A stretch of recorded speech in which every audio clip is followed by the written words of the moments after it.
Hello, everyone. Welcome to today's webinar. My name is Samrat Kumar. I'm the country coordinator for Euraxis India. And today we bring you again a very exciting webinar. I personally think it's one of the most exciting topics we have been offering you. And let me just start with saying that research impact is becoming more and more important in the academic and non-academic world. Researchers need to show their impact of their research to secure funding, of course, and also to make their progress in their careers. And also, of course, research impact has the potential to improve the world we're living in. It can enrich our culture, our health system. It can develop and inform our policies, and of course, invent new technologies and also boost the quality of life. So this webinar today will provide you very useful information how to promote your research and increase the visibility and impact of your work. And more visibility, as we know, and more research impact leads also to new opportunities and job opportunities. And here, I would like to also mention that, let me just share my screen with you. Sorry about that. Is my screen visible? Doesn't seem like the case. 1 second.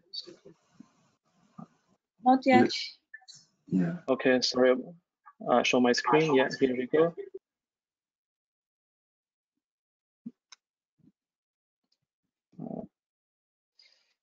Sorry for that delay. Okay, is it visible now? Yes. Yes. Yeah. Okay. So as this is just the overview about today's webinar, and what I just wanted to tell to those who have not heard about Euraxis before. Euraxis is an initiative of the European Commission helping international researchers to find a job, find a research career in Europe, or work with European partners and colleagues. And if you go on the Euraxis website, on the Euraxis India website, you will see that we have quite a big portfolio of services which are free for international researchers based in India.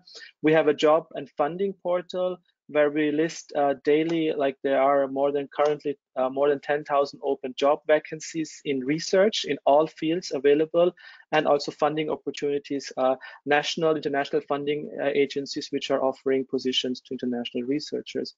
We have a partnering tool where you also can look for suitable partners for host institutions. For instance, if you are applying for fellowships, you can also look for host institutions.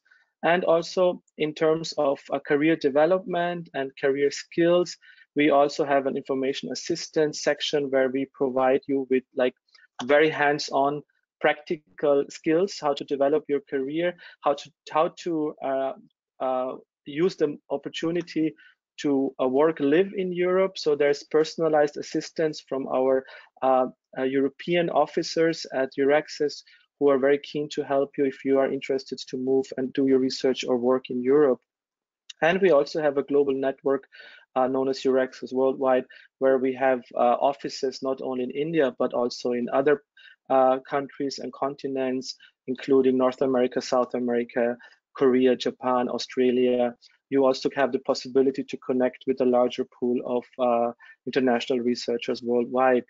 So I would definitely encourage you to, after this webinar, to go and check out the Euraxis website if you're interested in a research career in or with Europe.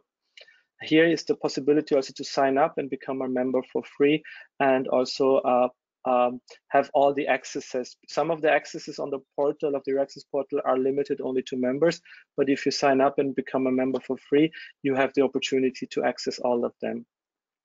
Just to let you know that we are also planning soon a very interesting event for those of you who are maybe considering to apply for a postdoc in Europe. We are having a training webinar on how to write a successful proposal for the Marie Sklodowska-Curie postdoctoral fellowship, which is one of the most prestigious postdoc fellowships in the world. The call for 2021 is opening mid-May. And this webinar already will give you a heads up on what is needed to write a successful proposal on that. for that fellowship. Yeah, do register, of course, stay in touch. If there are any questions, you can always write to india@Euraxis.net. Follow us on the social media platforms. We'll be happy to connect with you through any of those platforms you feel convenient. Just a few rules of this webinar before I hand over the mic to our main speaker. You can post your questions in the question and answer or in the chat box. We will try to collect all of them and see that we can have we will have a dedicated Q&A session at the end of the presentation of our main speaker. Of course, we cannot answer all questions, but we will try our best. And you can, of course, contact us after the event in case your question has not been answered. If you're facing any technical issues, kindly try to log out and log in. It's possible to do that during the webinar itself. We will send you a follow-up email with the presentation of today, with the recording, link to the recording of this webinar, and also your personal attendance certificate will also be attached to this email. At the end of the webinar, as always, we ask you for your kind feedback, which is very useful for us to also develop, improve our webinars and customize them more towards your needs. So now, before we start with our speaker, let me introduce to you Luc Antiel. Luc, welcome to this webinar. We're very happy to have you with us. And I'd just like to say a few words about Luc. He's the Director of Marketing for Research at Taylor & Francis. And he has been with Taylor & Francis for 7 years, working a number of roles that support researchers to find the right journal for their research and achieve their publishing goals. Most recently, Luc has worked specifically on the full open access journals of Taylor & Francis and worked to educate authors on the benefits of publishing under this model.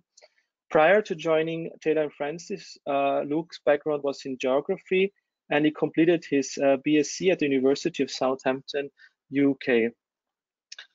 So a warm welcome again to you, Luc. The floor is yours. We are very excited about today's presentation. Thank you very much, Dr. Kumar, for that lovely introduction, and it's fantastic to be with you all today. I'm just going to share my screen so you can see the presentation here, which you should now be able to see. So welcome. Perfect. So can you see that okay? Perfect.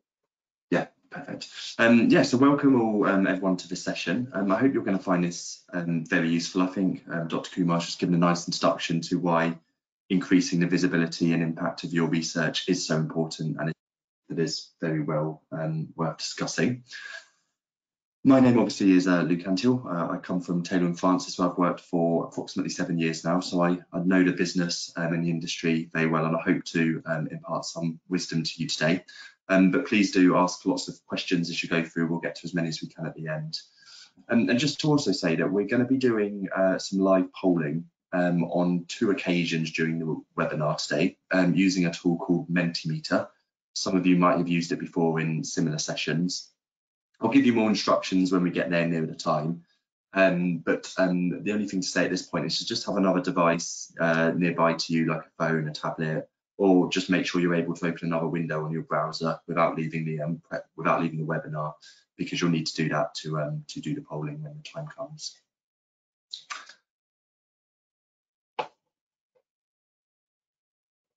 Okay, so here's what we're going to cover this morning. I say this morning, it's morning where I am in the UK. It's very much afternoon, I think, for a lot of the people on the call.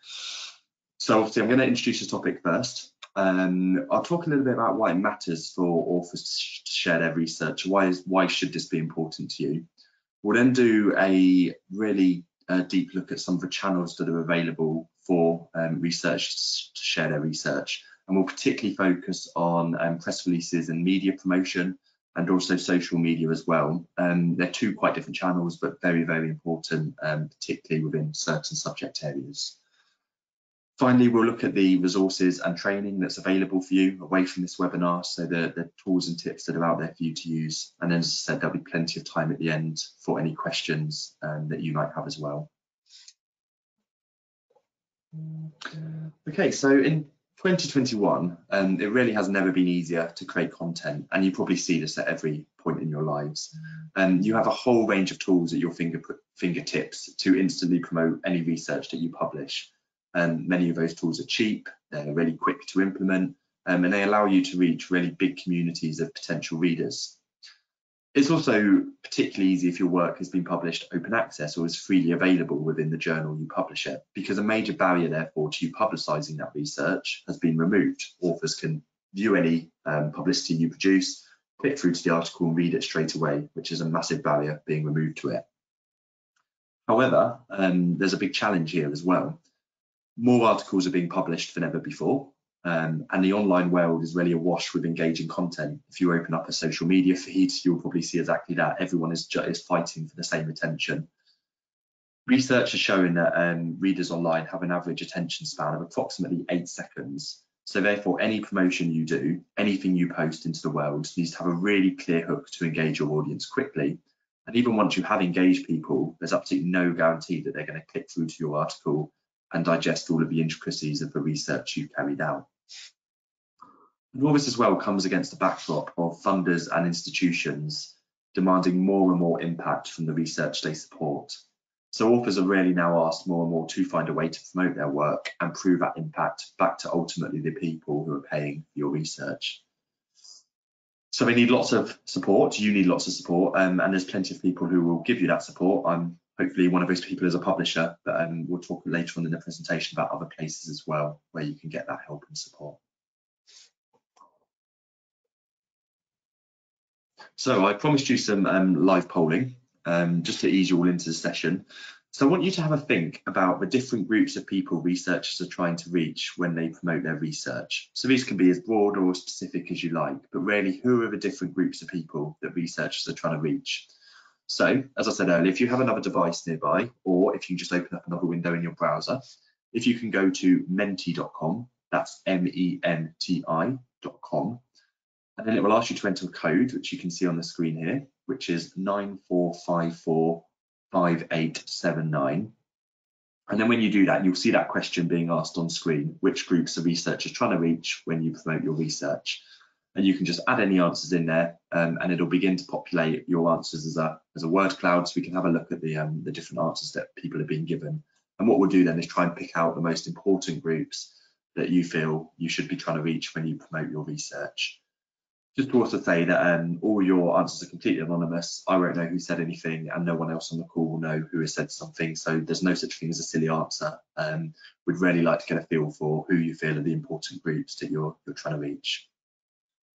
So I'm just going to come out of the presentation now and go into Menti, and hopefully we can see that this is working. We can see the first answers are trying to come through. Lots of answers coming through now. So just a reminder for anyone who hasn't been able to get that yet, the web address menti.com is at the top of the screen here, and the code 94545879. And I can see lots of you have managed to get there, and I'll try to start answering already. So let's have a look at what we've got coming in. And it's worth saying that obviously the more people who give a particular answer, the bigger the word becomes within the cloud. So for instance, we have policymaker, and policymakers are our most popular answers so far, fairly obviously, as a key stakeholder group you're trying to reach.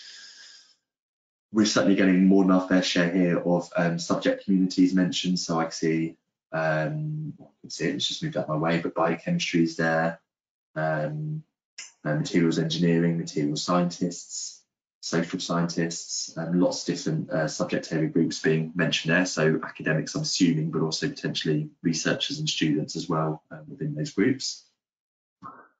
I can see one stray, I think, answer to the general public, which keeps moving around the screen. But again, a really important and interesting group, and one we'll be talking about. I think someone wrote middle classes as well, which I guess taps into a little bit, but potentially non-scientific communities. I can see a couple of answers there that are non-academic communities that aren't the general public. So I can see industry mentioned, I can see pharma companies and industrialists as well. So organisations who need access to research, who need to understand the latest scientific research outside of an academic setting maybe. And I'm just seeing if there's any else. Colleagues again, someone said there. Thinkers is quite a nice one. I like that one. Very broad, very general, but again, very relevant. Students, we've been talking much about students, but obviously people who are learning, who you want your research to be read by as well. And I think those are most of the groups we're getting. I'm just going to give it a couple more seconds in case anything else pops up. It's quite hard to follow with everything moving around, but we've certainly got some key trends coming through here.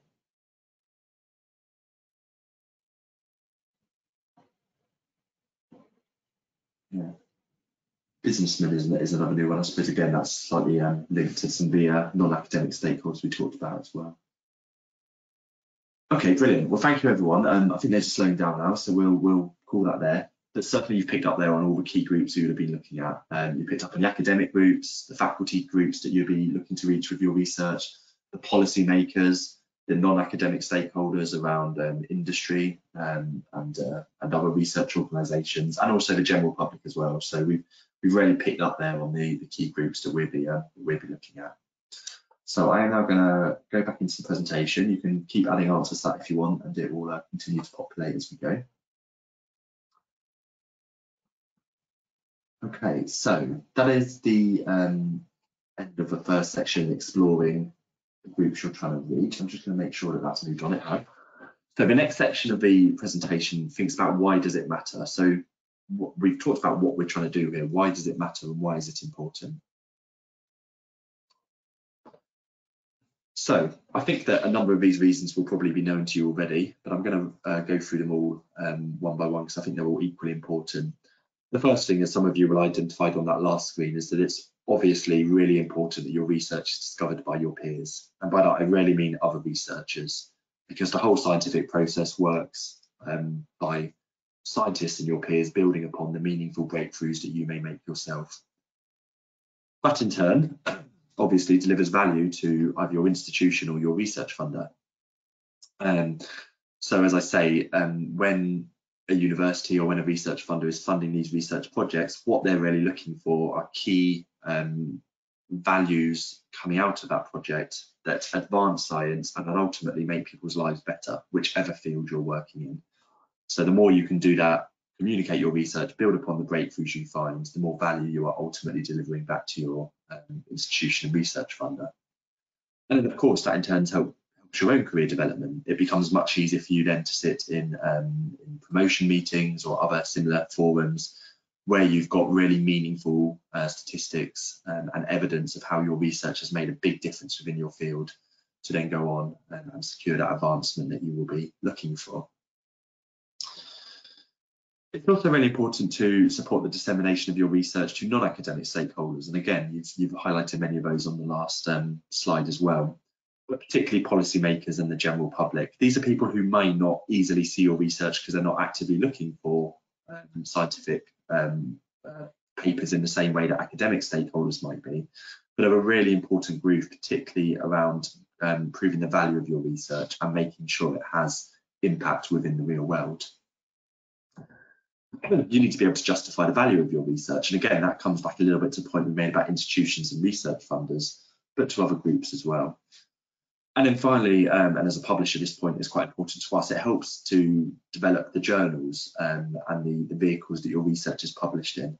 So papers that are well read, that are well cited and seen as really leaders within their fields, obviously really help build out those journals and make those stronger vehicles for future publications as well. So I'm going to focus a little bit more on the non-academic stakeholders in the next couple of slides, so particularly to the general public and policymakers. So one of the big pushes on researchers at the moment, as we've already discussed, is around the real world impact of their research and making sure your work cuts through to the general public. So it's really worth thinking a little bit about the context that researchers are working with here. So how engaged are the public currently? Do they even want to know more about scientific research and the research you might be doing? When we think about the current coronavirus crisis, which we've all seen over the last year or so, questions like that are really crucial to understanding how well the public are going to listen to what they're being told to do by governments and other organisations, and also how much the public are actually going to trust the expert advice they're being given, And I think we've all seen how important it is that they do that when we need to get people to follow clear rules and instructions, as we have all had to at some point over the last year. So in 2018, Wellcome, who are an organisation based in the UK, surveyed over 140,000 people in more than 140 countries around the world to find out about their attitudes to science. So this was a really, really big research project carried out a few years ago.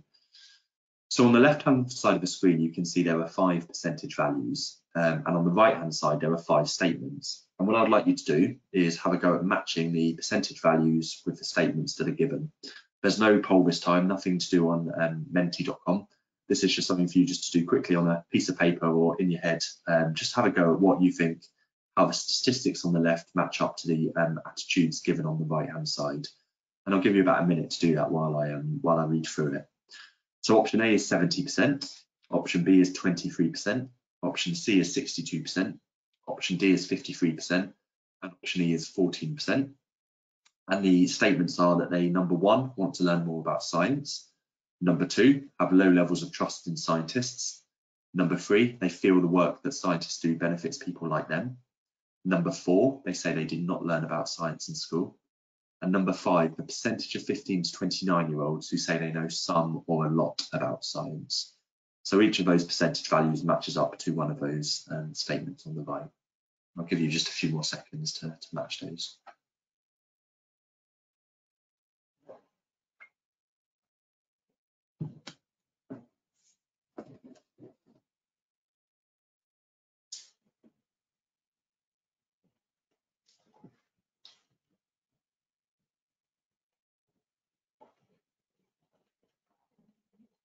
Okay, I'm gonna flick on and show you the answers now so you can see whether your thinking was correct. So here we go. Here's how they match up. So A matched up to number 3. So 70% feel the work that scientists do benefits people like them. B matches up to number 4.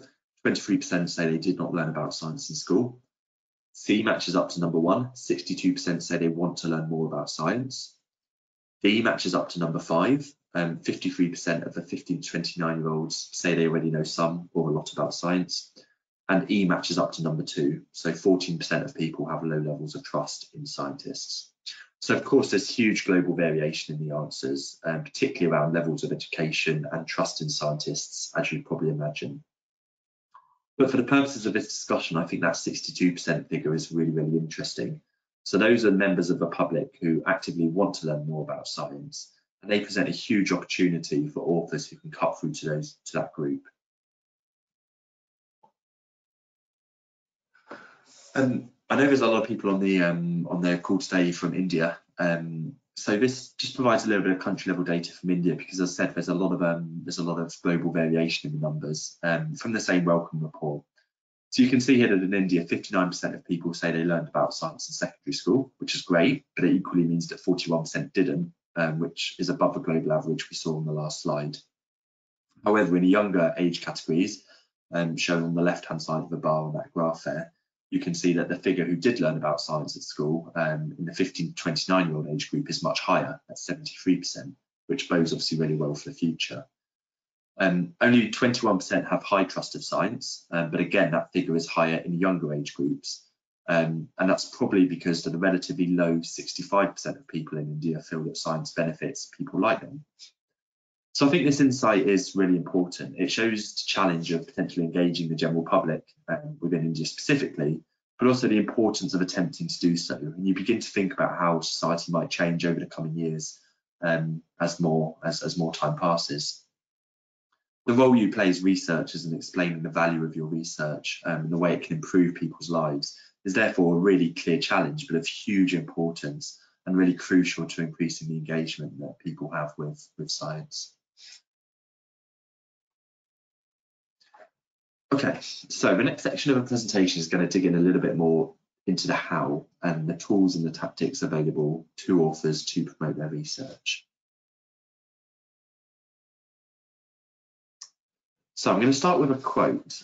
This is from someone who published an article in the Journal of Education Research, Journal of Educational Research with Taylor and Francis a few years ago now.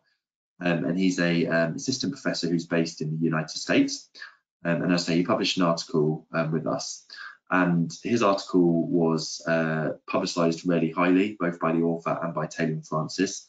It was featured on blogs, we did social media promotion, we uploaded an infographic and video abstract to the article page on Taylor and Francis Online, which is where our journal articles are hosted.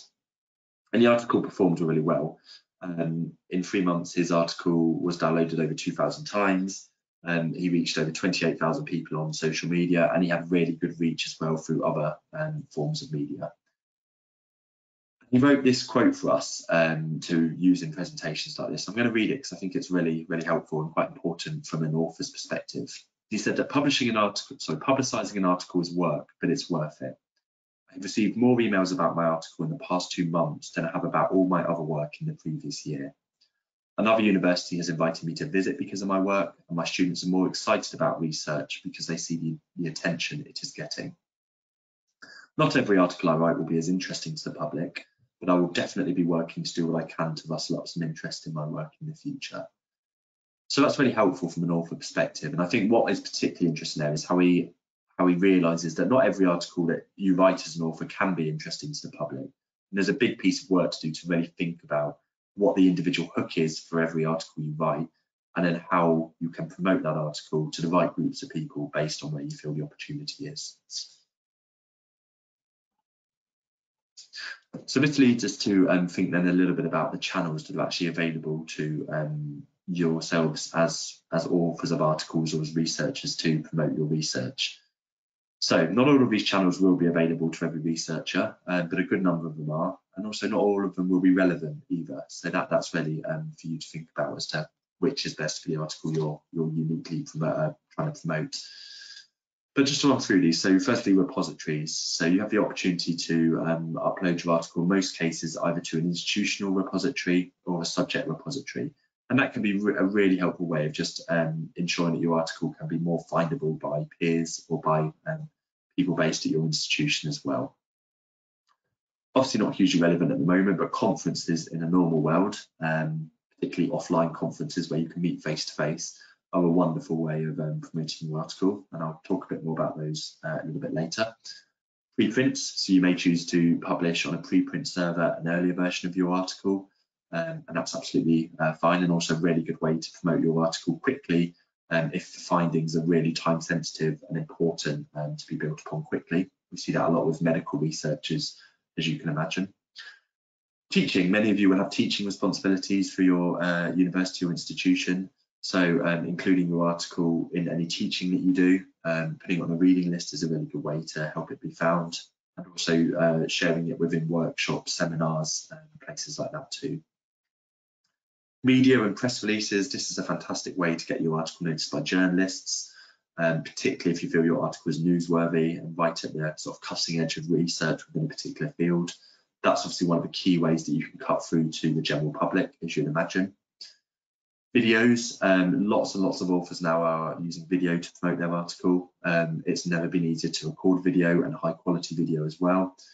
People will record video abstracts, which is, as it sounds, just a really short summary of your article, not necessarily reading your abstract, but summarising your article in a slightly friendlier way for a normal person to understand, hopefully.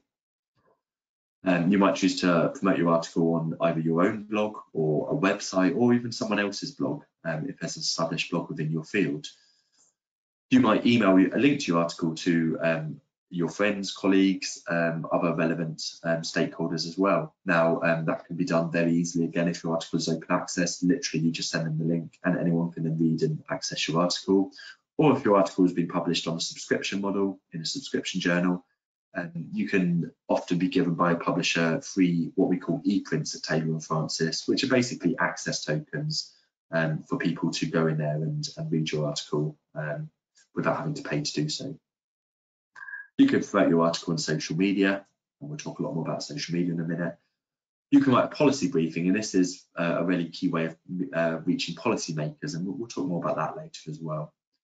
Or finally, if you're feeling brave and with the time on your hands, you can also record a podcast that talks about your article, or again, provide something for a podcast series. that might already be in existence. But there is also one more channel that I haven't featured there, and it's actually, I think, probably one of the most important of them all. And this channel is SEO, which for anyone who doesn't know means search engine optimization. And why is that important? Because in so many cases now, people will discover your article organically. So search engine optimization is really important because you need to increase the chances of your article coming up at the top of search engine listings. And how do you do this? This is all done mainly through keywords. So search engines will index your article. And when I say search engine, I really mean Google Scholar being the absolute principal one here. Will index your article and it will look for particular keywords then that are both in your article and within the search term people use, marry them together and bring your article up at the top of the search. So when you think about publishing your article, and before you submit your article ideally to a publisher, you really need to think about the keywords that you've included in your article and how they align to key search terms that someone might use who is looking for your research. So on the screen there, you can see sort of 6 key tips and tricks that we always give to authors who are thinking about SEO and how it can benefit their article. So the first thing I would say is that you need to identify the relevant keywords for your article, and lots of people can help you do this. Obviously, you will yourself hopefully know the terms that people will search for that are relevant to your article, but a journal editor could also help you. And there's also a tool called Google Trend, which if you search for it and type in a keyword, it can tell you the number of times that that keyword or phrase are searched for on Google. So if you've got, say, 3 or 4 keywords which you think might be relevant to your article, but you don't know which one is most relevant, Google Trends can help you identify that based on search traffic. Once you've done that, you obviously write your article title, and you need to ensure that you include at least one keyword or key phrase related to your topic in that title. It's also worth saying that article titles, as a rule of thumb, the shorter they are, the better, although I appreciate in some disciplines that's easier than others. And also Google Scholar really does consider the length of a title when they index your article. So Google Scholar will give greatest weight to the keywords and phrases used within the first 65 characters of your title. So you really want to include things early on in your title, and you want to have at least one keyword quite early in there. Google Scholar will also index the abstract. So similar to the above, it's really important that you include keywords and phrases in your abstract as well. And given that you've got more characters available there, it gives you an opportunity to bring in synonyms too and some of those alternative keywords that you haven't been able to include in your article title. You'll have headings throughout your article. Search engines will use those to index the structure and content of your paper. So again, including keywords in your headings is a really helpful way to help them be indexed properly and ultimately benefit them from an SEO point of view. Inbound links and citations. So once an article is published, the more places an author promotes it, the better. So links on web pages, blogs, social media are all indexed by search engines, and they can really help to boost an article's position in your search rankings. So literally just promoting your article as widely as you can really help it to be boosted. And then citations. Now this is a bit of an interesting one because actually citing your own journal articles is generally not the best practice, and we have to be very careful when we do it. But there is no doubt the flip side, but actually it does really benefit an article from a SEO point of view to have citations to other articles. So I always say with this that it's fine to do it where it's sensible, but what you should not be doing is widely self-citing all your work if it's irrelevant. But 1 or 2 citations to previous articles you've published within an article where relevant is absolutely fine, and as I say, will benefit both your old article and the article and the new article you're publishing to. Okay, a little bit on policy. So you identified policymakers right at the beginning there as one of the absolutely key stakeholders you were trying to reach, which is great to see.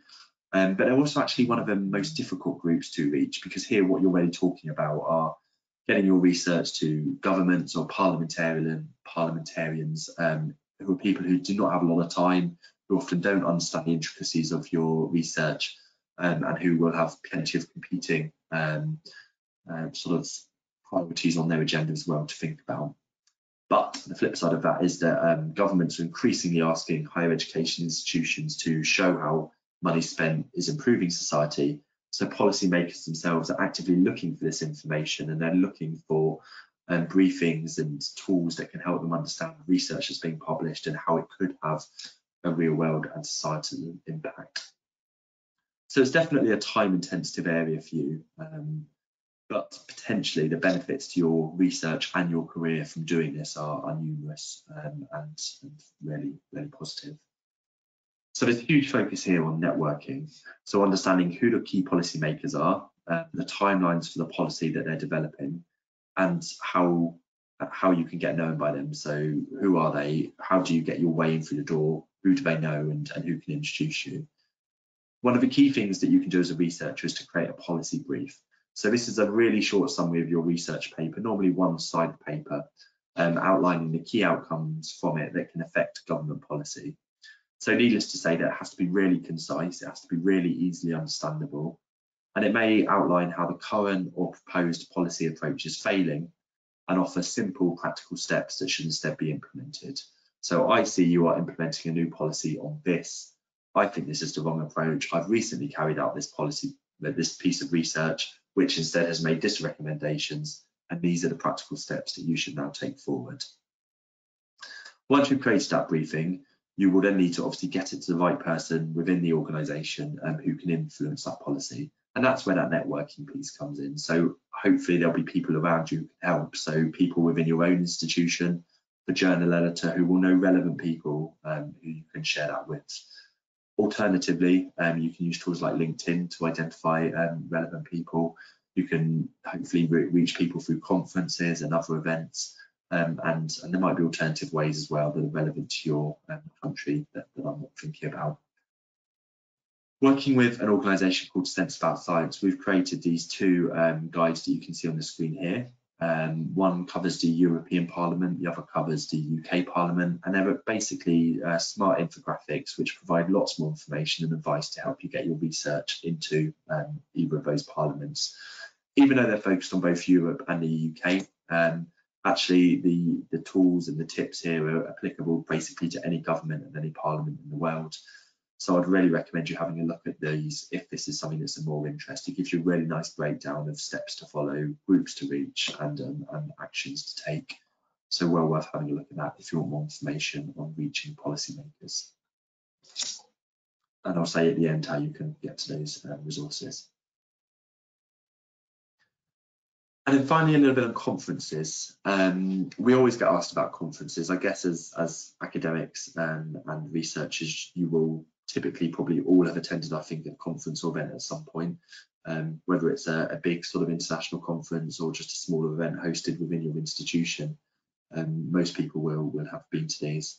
And as I said, seems a little bit irrelevant at the moment when there's hardly any in-person conferences happening, or certainly within certain regions around the world. And we know that online conferences tend to be operating quite differently at the moment, but some of these points still do apply where you might be attending an online conference as well. But a few tips and tricks for a world where hopefully you can do more of these things. So if you've just published a paper and you're going to a conference and you want to use that conference to talk to other researchers and peers about the research you've done, the first thing to do is to arrange meetings in advance. So get sessions booked in with key people you want to speak to, and do that before the conference where you know that their calendar hopefully hasn't filled up too much at that point. Look for sessions on the programme that are obviously really relevant to your research, and when you get there, if it's still early enough, can you offer to present your paper as part of a panel in that session? Or even if you can't do that, can you just ask a question that actually relates to your research and gives you an opportunity to talk about some of the research you've done within the session itself? Using social media is so important around a conference, both before the event, during the event, and after it. It's a fantastic way, using the conference hashtag or other groups that may be in existence, to tap into the community of attendees and promote yourself in the digital space that will sit alongside the physical conference. And ideally, the sort of key thing that many of you will hopefully do is to present your research within a poster session at the conference.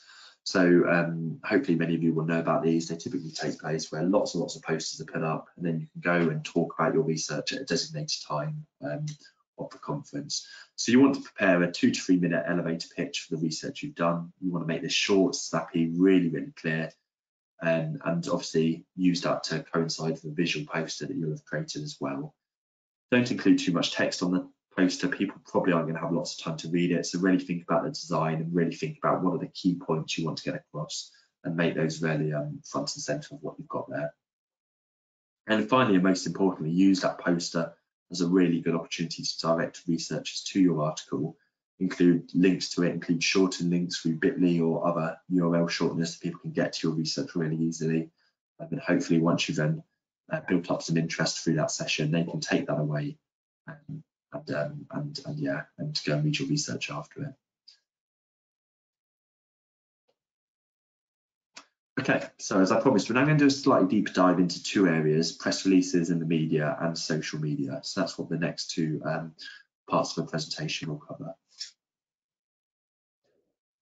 So press releases. There's really no doubt that using a press campaign to get a research article into the media can really help boost the impact it achieves. It's a particularly useful tool, as we've already said, if you want to reach readers beyond the research community, and it can really help take your research to a global level and a more general audience. So the benefits of doing this can include an increase in downloads, citations, and the opportunity to reach audiences who otherwise just might not have seen your research at all. So the infographic on this screen gives an example of the time we've done this. This was a press campaign that was run by the Taylor and Francis team, resulting in 45 news mentions that we think actually are just a tip of the iceberg. And the article was downloaded over 20,000 times and secured a really good ongoing media platform for the author, who was asked to come in and talk about this research in a number of different ways. And I think he was saying that a year after the press release was sent out, he was still receiving requests to talk about the research and interview as well. So it really helped him establish himself within the media as an expert in this field. And again, that was through one of our educational journals. So if you publish an article and you think that it might have a potential hook for a press campaigns, there are 3 things to think about. The first thing to think about is whether press is the right channel or not. So it's a really time-consuming thing to do to run a good press campaign, and you need to be able to dedicate time and effort to maximise the chance of achieving positive results. So the press officer you work with, and that might be based at a publisher or it might be based at your institution, will have lots of questions around the nature of the study, what you've done. They'll want to understand the research that you've carried out. And then if they do choose to go ahead with a campaign, they'll want to make sure you're going to be available to speak to journalists after the campaign is launched, as we just talked about in that last example. You need a really, really clear message, and this is the most important one. Journalists receive hundreds, if not thousands, of press releases a day. So your research really needs to stand head and shoulders above the noise and have a really clear hook that they can follow. The headline needs to be really easy to communicate to journalists and be understood by a wide audience. And basically, if you're struggling to explain your research and your findings to someone outside of your discipline, it's likely that it's going to be too complex for a press campaign. And then finally, you want to think about the impact you're going to gain and whether it's going to be positive. So as we know, and we probably see this day in, day out, wherever we are in the world, science is not easy to understand and can be miscommunicated. And that can do a lot of damage, both to society and to your own self and your own research and your own reputation as well. So if you feel that the research you've done is too technical or too difficult to communicate responsibly, then it might be worth thinking about then whether a press campaign is the right approach, and whether there are better tactics or tools where you can control that message slightly more to follow instead. At Taylor and Francis, we think really carefully about that when we run press campaigns for articles published in our journal. So any good press officer will think about that with you and help you think about how the final piece will look and whether it will have any risk of being misrepresented in any way.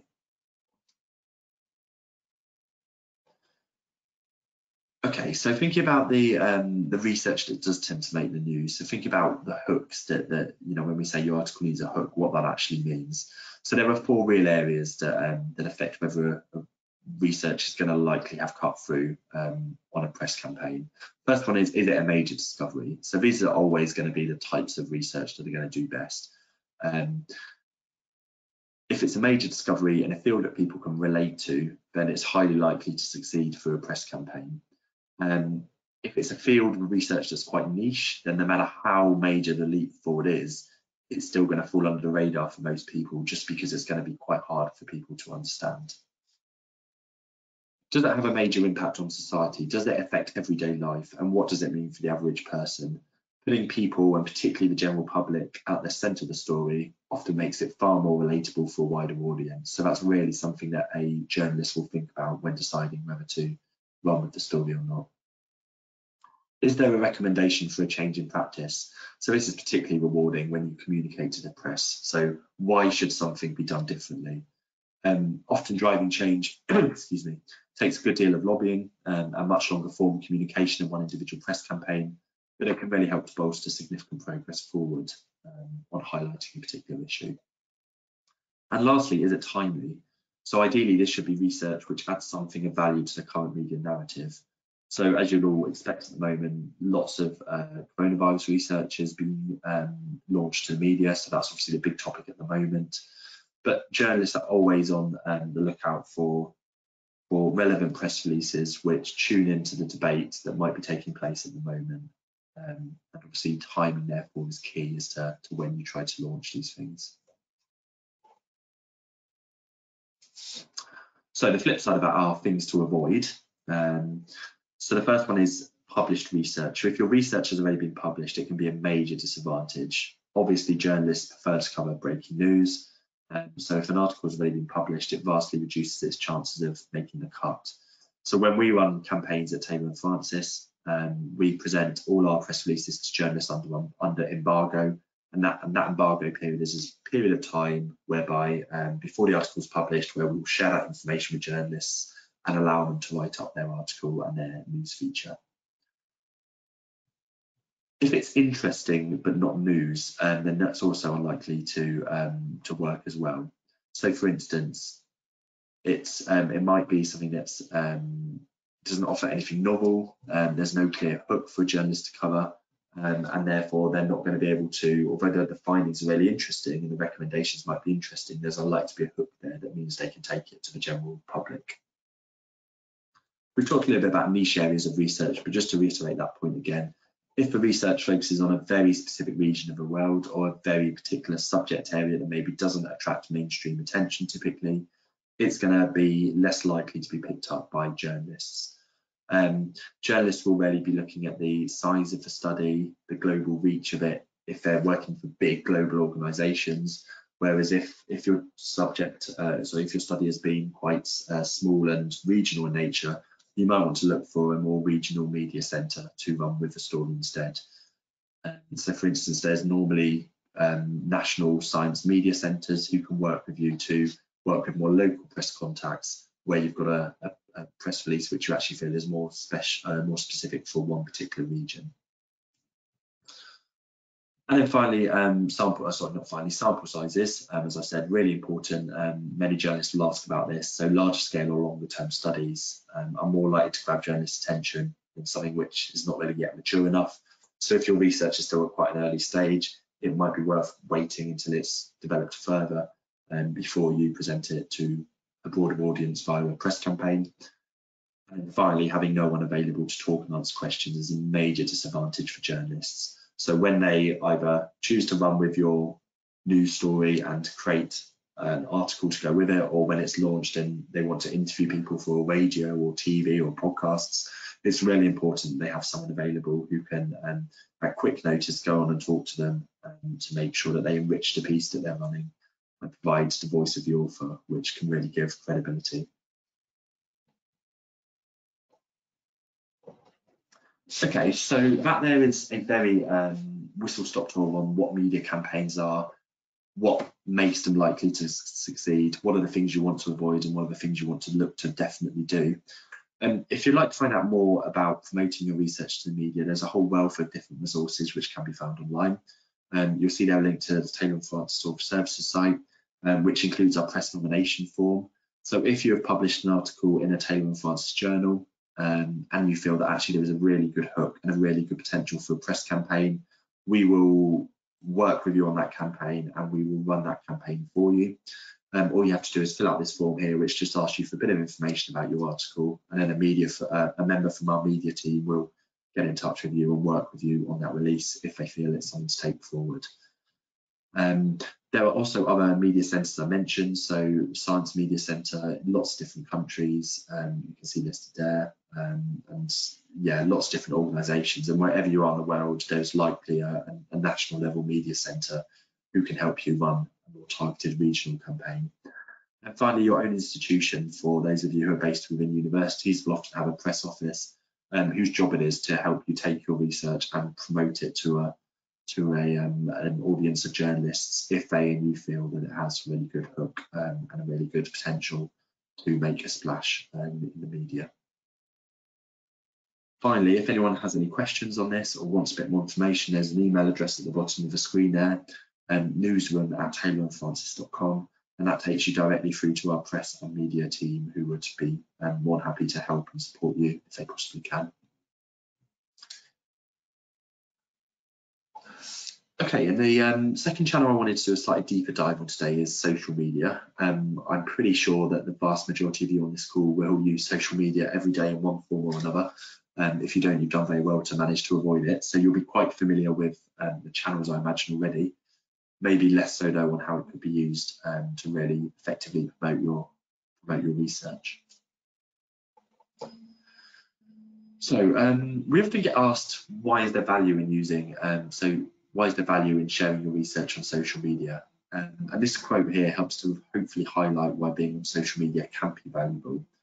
It came from the founder of Altmetric, and they said that people are going to tweet and blog about your articles no matter what. So really, you want to take the opportunity to engage with interested audiences. And that's exactly right. The conversation is probably going to happen whether you're taking part or not.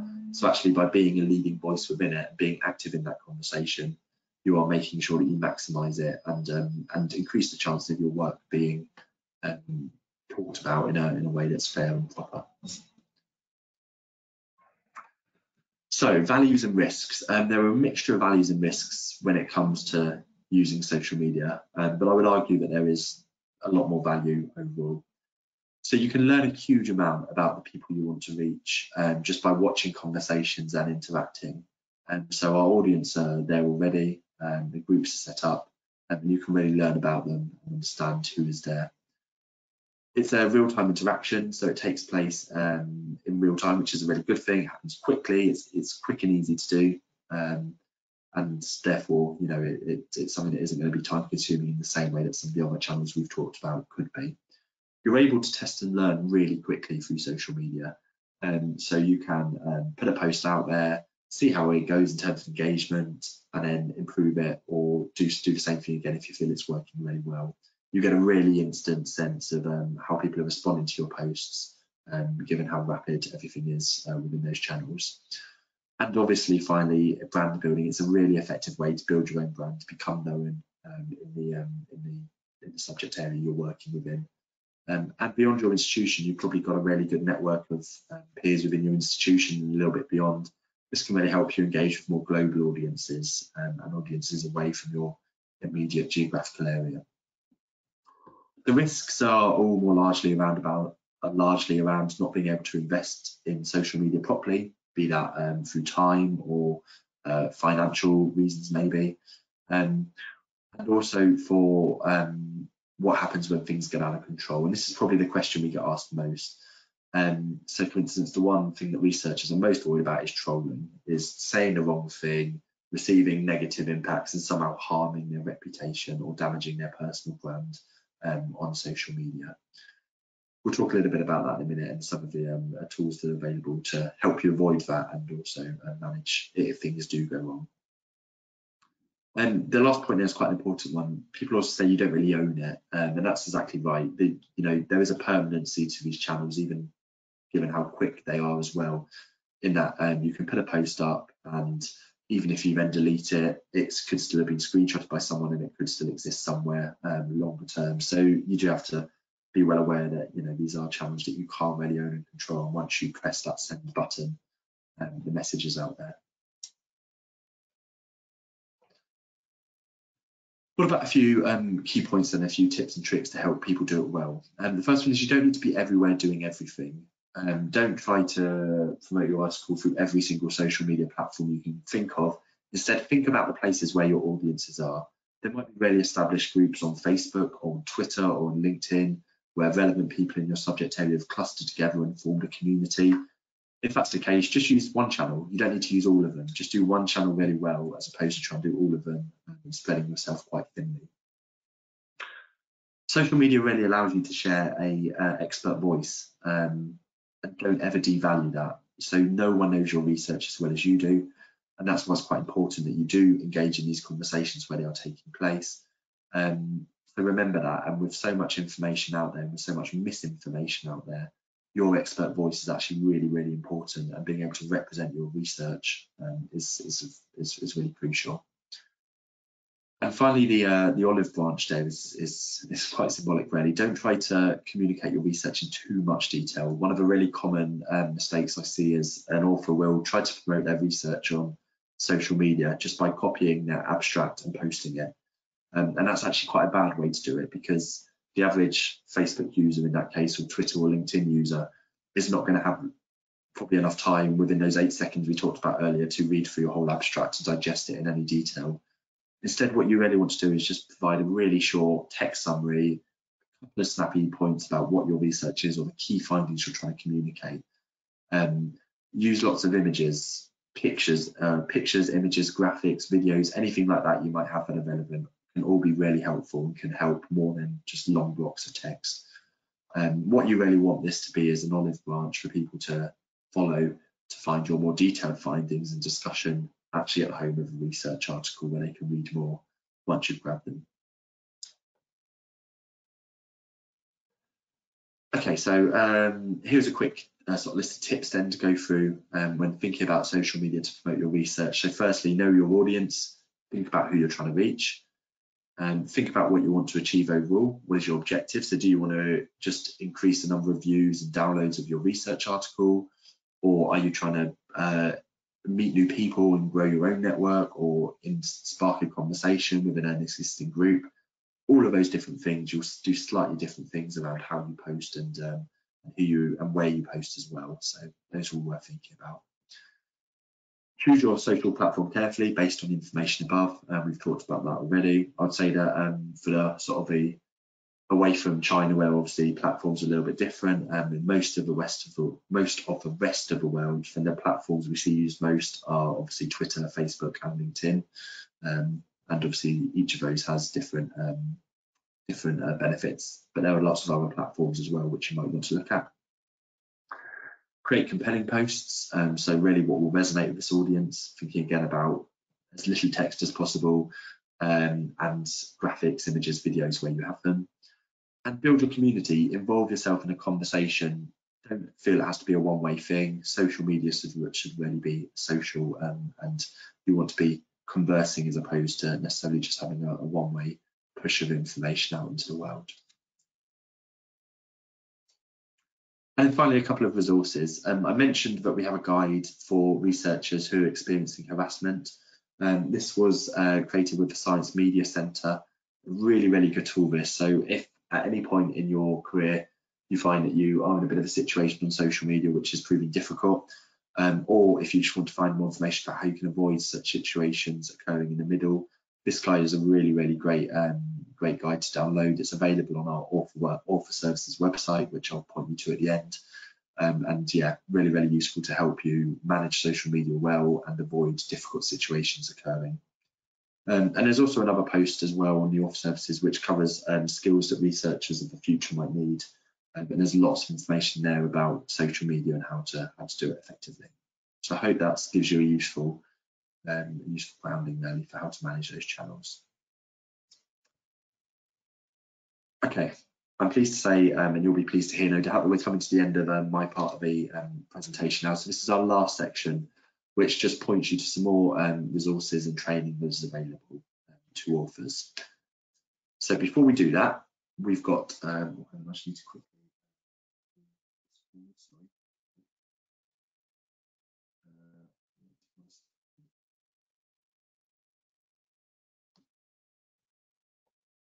Sorry, I'm just trying to get Mentimeter to update. So we've got, okay, yep, should that be working? So we've got another bit of interactivity for you to all take part in, hopefully. And just to help us set up then this last section of the session today, I would like you to think about the reasons that researchers may feel unequipped to participate in public engagement.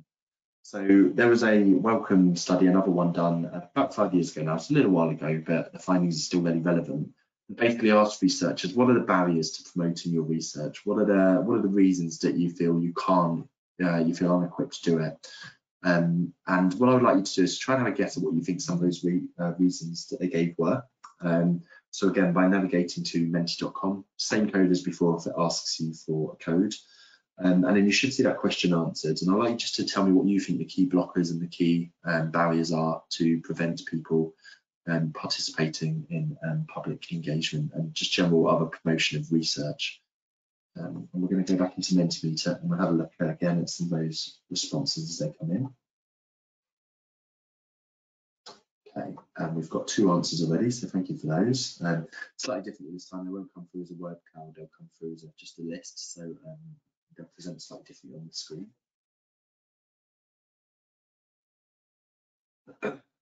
Okay, so what have we got? Difficult to simplify research. Yeah, really common one, that, and a really good point. Some research lends itself really well to this. Other research is very technical and, as we know, very difficult to simplify, and therefore can be a big barrier to public engagement. Policy and procedure, we seem to have got procedure listed twice there. Less subject knowledge, apprehension. Yeah, again, I think that plays in really well to some of the points we've talked about already. Maybe their result findings are inadequate yet. So if you feel that actually your research just isn't as groundbreaking as you hoped, it's not going to have a hook. I would say that there will always be someone who will be interested. So even if you think that some of those non-academic groups that we've talked about, where you need a really clear hook and a clear bit of societal impact or leap forward to talk about, even if you don't have that, there will always be academic stakeholders and other groups who would be interested. Time consuming, big one. Yeah, I think it's the first time I've seen time mentioned, but that was a really big one that we see constantly. Researchers feel like they don't have time to do this. Hopefully you'll have seen here that some of those tools and channels that we've talked about are very quick, can be done very easily, and still give you really good reach for your research through things like social media and other channels. Inexperience, so never having done it before. It's mentioned a couple of times. Lack of confidence, yeah, lack of less attention. I guess that relates to the subject area. Too busy, not enough skills, time management issues, unable to tap into public interest yet. Bureaucratic approach, yeah, okay, that's come up a couple of times. Experience, you see, we're getting real trends here around some of these answers, which is good to see. Yeah, findings can be twisted towards political ends. Well done, whoever said that. That's a really good point. So again, it ties into this fear that your research could be misrepresented, and therefore you lose control of the message once you put it out into the world in a way that obviously you do control when it's not put out through some of those channels. And that is a really common fear among researchers. There are things you can do to help that. We've talked about how a really good media campaign can help that. We've talked about how engaging in the social media conversation can help do that as well. But I can see how that's absolutely a fear for many people.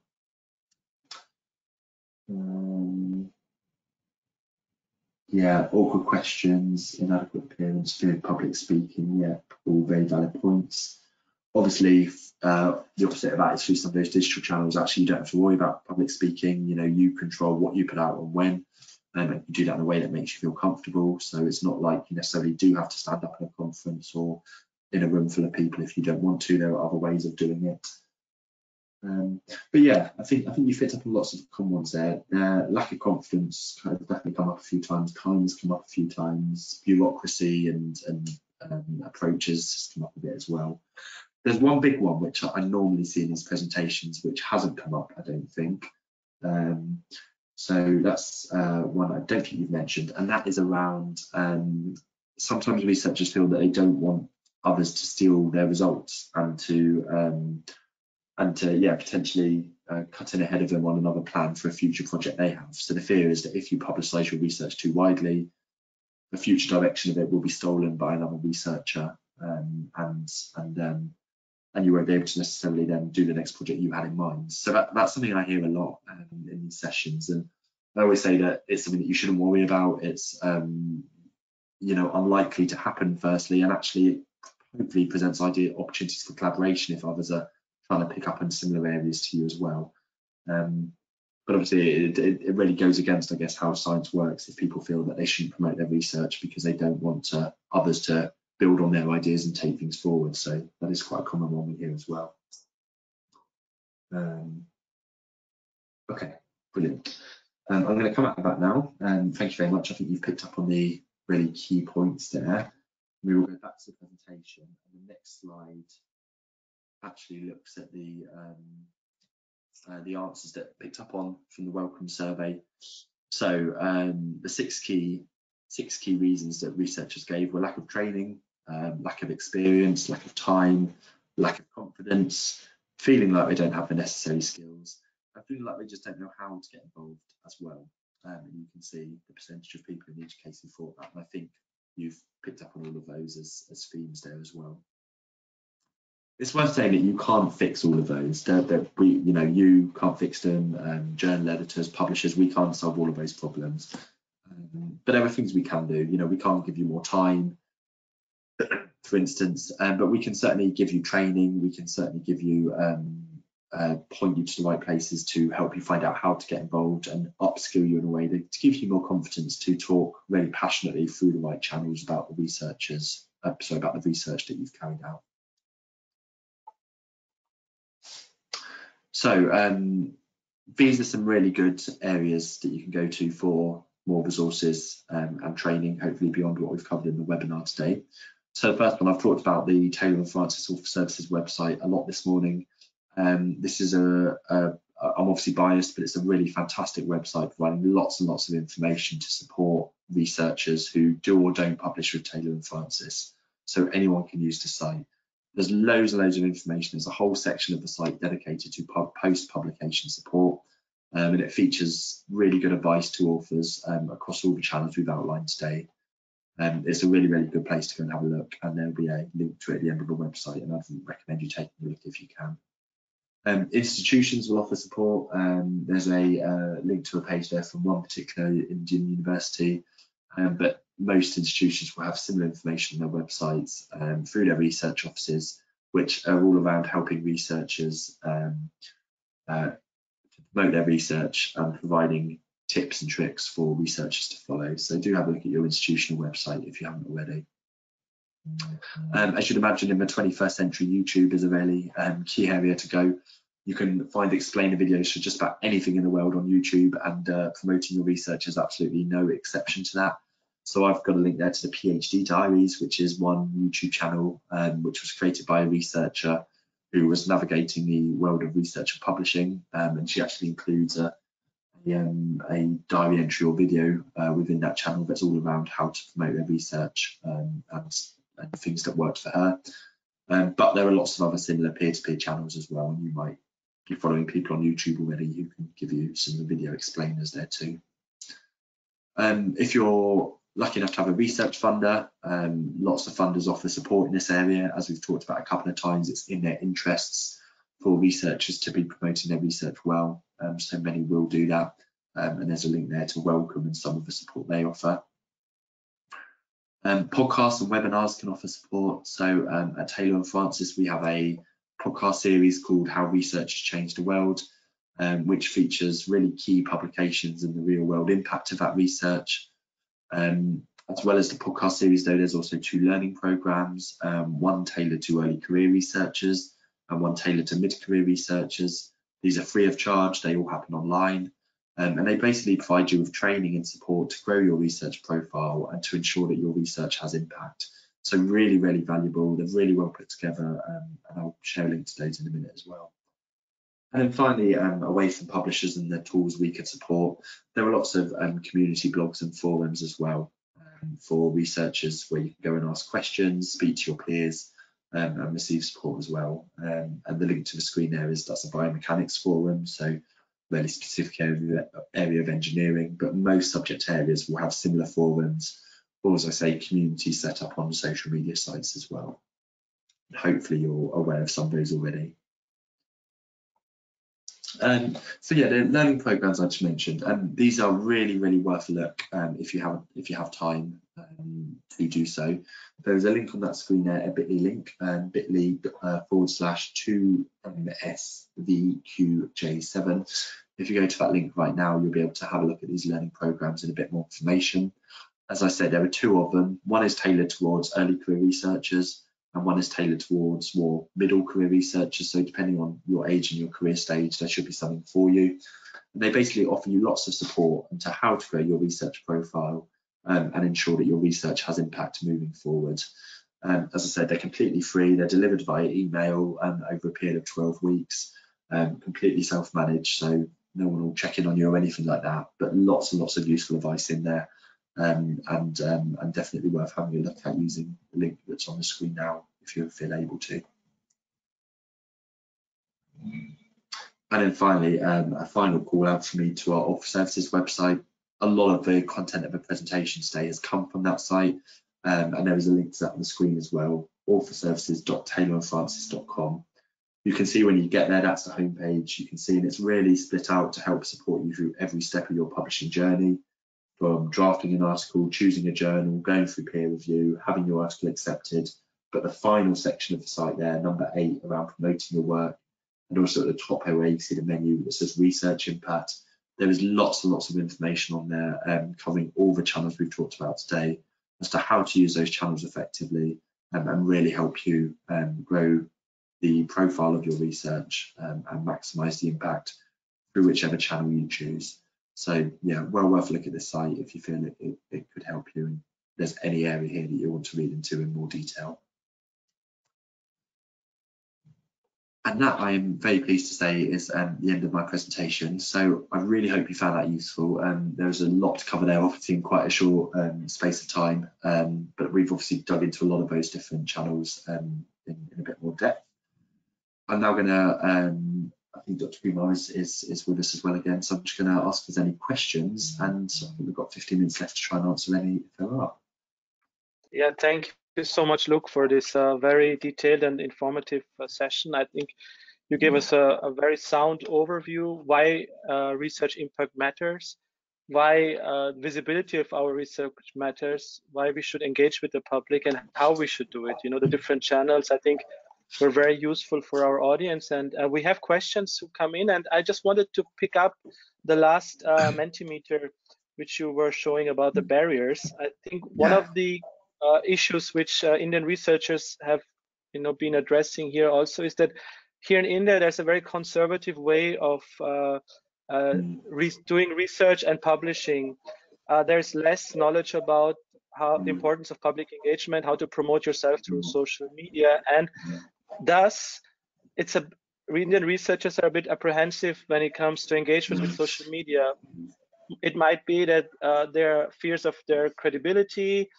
As you also said, like that might their work get stolen, you know, and I think there it's very important that especially European institutions and the European Union have a strong advocates of open access and also public engagement, right, Luke? That's very important also. Absolutely, absolutely. You really see this now, and what that does mean, I guess, is there's lots of really nice examples out there and case studies of how researchers have done it really successfully and sort of blazed a trail, if you like, for hopefully others to follow. But yeah, I mean, I completely understand that. We do see that there's a lot of, you know, nervousness and just lack of confidence, really. But you know, I just re-emphasize that point that you, as the researcher, know your research better than everyone, and your voice is really important, and you have a really good story to tell.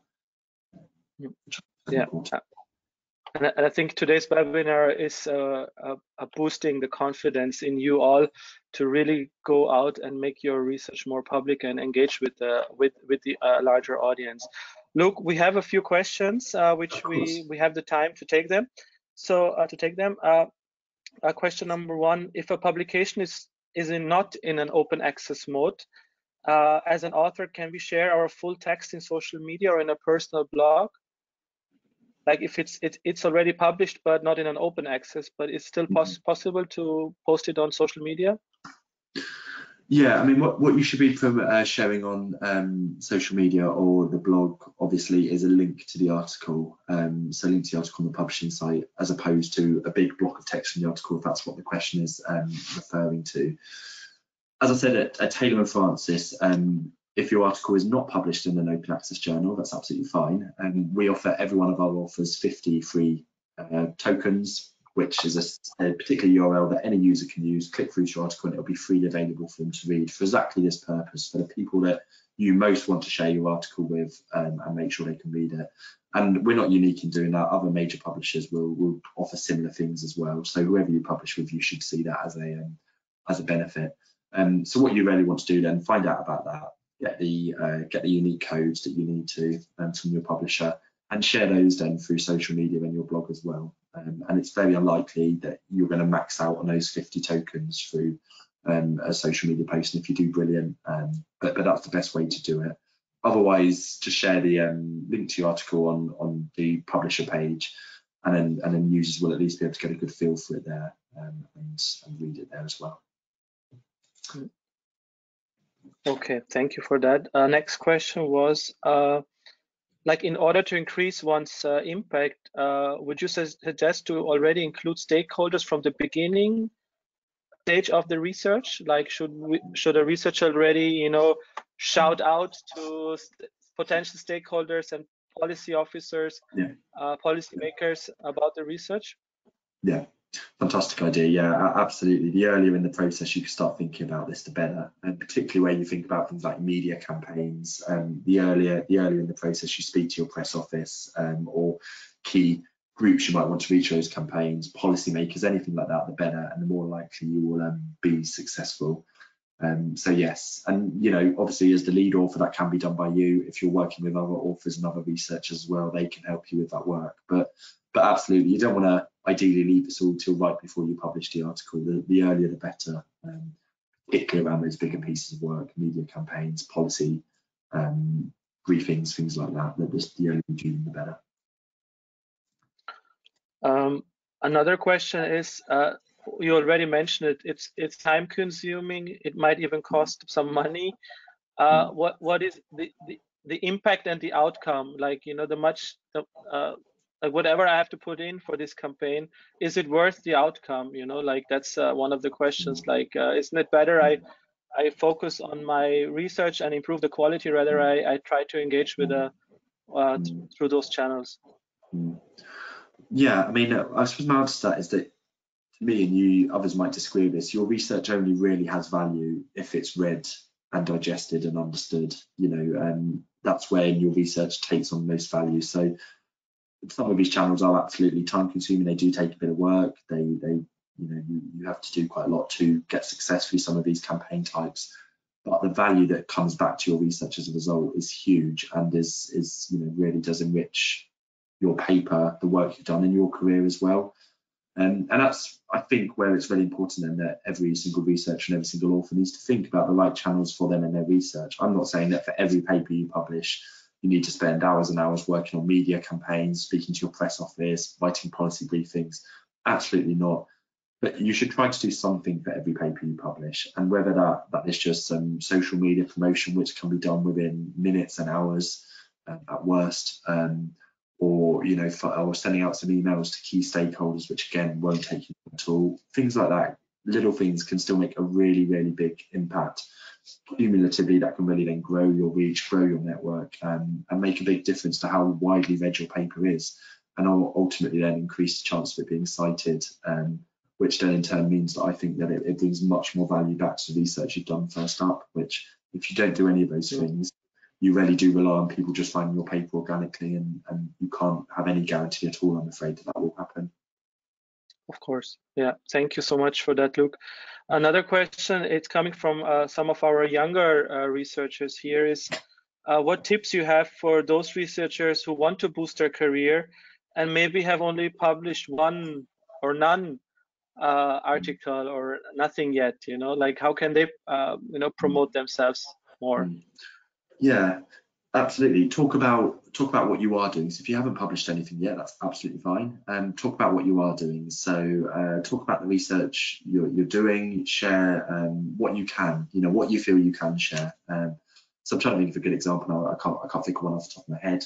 But if you're working on a PhD or a postdoc or some big research project, put some information about that out there on social media if you can. If you've got graphics, if you've got anything that might show some interesting findings, you can start to build a following there. As I said, for most subject areas will have a community of some sort somewhere. So whether it's a Facebook group, whether it's a LinkedIn group, whether it's a forum like the one I showed you for the biomechanics community, set up a profile, introduce yourself, and talk about the research you're doing. Potentially ask for collaborators if you want help from other regions. If you're reading papers and you're reading lots of research as part of the research you're doing, firing off an email maybe to some of the people who've written that research, particularly if they're close to you geographically or at similar institutions. Ask them what they did and ask them for tips and tricks if you're stuck. There is so much you can do just to network your way into conversations, build your profile a little bit before you even publish an article. And then what that means then is then when you have published that article, you will have a really good engaged group of people who know you already, who know the work you're doing, who probably asked to see the final version of that article that you can start sharing it with, and all of those things can really help you build your profile. This is very good. Thank you so much. I think this was a very useful tip for our younger researchers that you know, there are still ways to, you know, engage and make yourself visible. One other question was about Luke, about what if I have a joint publication with another author? It's co-authored, and that author doesn't want you know, to have his part of it or his work, his contribution to be published through open access or social media. Yeah, that's a really difficult one. That's a really difficult question, that one. I mean, ultimately, I suppose as a co-author, you know, you control the message as much as the other person does, and really, I think the message to your co-author in that situation needs to be that, you know, the research is being put out into the world. So if there's for some reason why they don't, it would be interesting to know why they wouldn't want to promote it, given that they've done the research and published the research. I suppose it's then quite strange not to want anyone to read it or not to find it. If they are nervous about one particular channel, if they're, you know, worried about social media, and as we said, there are lots of reasons why you could be, lots of things you can do to get ahead of that worry, hopefully, and avoid any potential issues. There are lots of other channels that are safer. So if the fear here is that actually they don't want to put the research out too widely, then maybe you need to look at other groups or other communities where it's more of a closed shop. So, you know, as I say, like, you know, email lists or things like that, where you can reach people in a more targeted, closed way.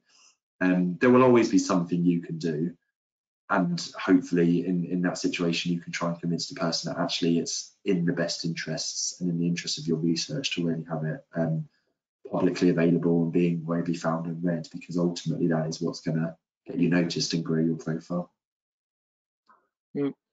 Yeah, it's a difficult one, absolutely. And thanks for taking this question, Luke. We have a few more questions. They're more related to publishing in peer-reviewed journals. Luke, are you comfortable to take those questions? Yeah. Yeah, I can. I'll try and answer what I can. Yeah. So can one publish the same research paper in a conference and in a journal with slight modifications?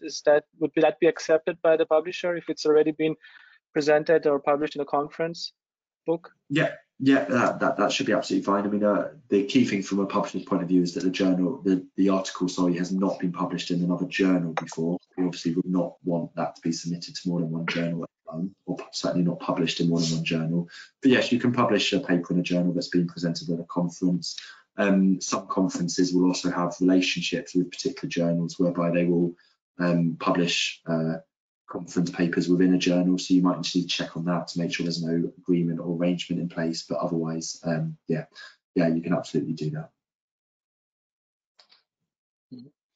And another question, is Taylor and Francis looking for like reviewers, like how to become a reviewer for Taylor and Francis?